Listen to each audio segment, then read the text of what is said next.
Assalamualaikum warahmatullahi wabarakatuh. Kali ini kami dari kelompok 1 akan mempresentasikan mengenai topik 3, demonstrasi kontekstual mata kuliah pembelajaran berdiferensiasi. Sebelumnya perkenalkan anggota kelompok 1. Yang pertama Ika Syafira Pratiwi, 2 Fitriani, 3 Ika Nur Yulianti, 4 Nadia Nur Utami, 5 Sarifah, 6 Suharyadi. Selanjutnya, pengertian tentang Think, Pair, Share. Think, Pair, Share merupakan salah satu strategi pembelajaran di mana peserta didik bekerja sama secara berpasangan untuk memecahkan masalah atau menjawab pertanyaan. Beberapa manfaat Think, Pair, Share adalah: yang pertama, diskusi akan lebih bervariasi dan bisa berkembang menjadi lebih kreatif. Yang kedua, peserta didik tidak bosan ketika diskusi berlangsung. Yang ketiga, peserta didik memiliki kesempatan untuk interaksi, saling berpikir, dan membantu satu dengan yang lain, terutama dalam mengatasi masalah materi pembelajaran. Dan yang terakhir, peserta didik belajar untuk mengutarakan opini kepada orang lain, baik individu ataupun grup. Selanjutnya, Think, Pair, Share sebagai strategi pembelajaran berdiferensiasi. Think, Pair, Share dapat dipilih sebagai strategi pembelajaran berdiferensiasi karena diferensiasi dapat diintegrasikan dalam kegiatan inti strategi ini. Terdapat 3 tahapan atau karakteristik dalam pembelajaran berbasis Think, Pair, Share. Yang pertama, think atau berpikir. Guru menyampaikan beberapa pertanyaan atau submateri kepada seluruh peserta didik di dalam kelas. Kemudian, peserta didik dapat memilih pertanyaan atau submateri yang akan mereka pikirkan sesuai kemampuan mereka. Dan yang ketiga, peserta didik mempunyai kesempatan 3 hingga 5 menit untuk bisa menyiapkan jawaban secara individu. Baik, saya akan melanjutkan untuk yang kedua, pair atau berpasangan. Yang pertama, guru menginstruksikan peserta didik memilih teman untuk membuat grup belajar. Kemudian, peserta didik berdiskusi dengan pasangan mengenai pertanyaan atau materi yang telah disampaikan guru.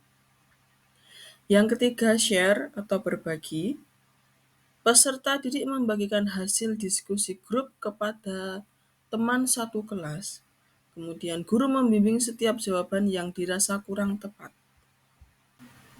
Baik, untuk yang berikutnya mengenai penjelasan dari langkah-langkah Think, Pair, Share.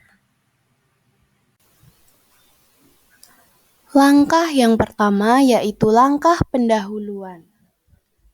Pada langkah ini yang harus dilakukan, yang pertama, saat awal pembelajaran, guru memberikan motivasi kepada peserta didik agar semangat belajar dan kegiatan belajar bisa berjalan dengan lancar. Kemudian, guru mempresentasikan materi dengan berbagai media pembelajaran yang beragam seperti teks, gambar, dan video.